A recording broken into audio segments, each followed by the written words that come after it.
You ask Tiger to solve. This deals with linear equations with one unknown. The final result is x equals 2. Let's solve it step by step. Group all constants on the right side of the equation. Add 3/4 to both sides.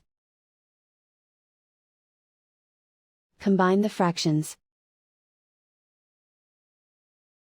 Combine the numerators. Reduce the zero numerator.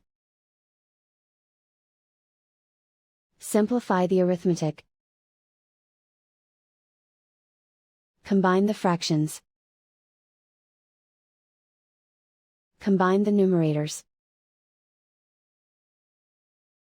Simplify the fraction. Isolate the x.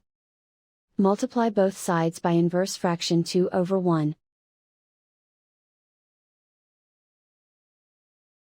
Group like terms. Multiply the coefficients. Simplify the fraction. Simplify the arithmetic.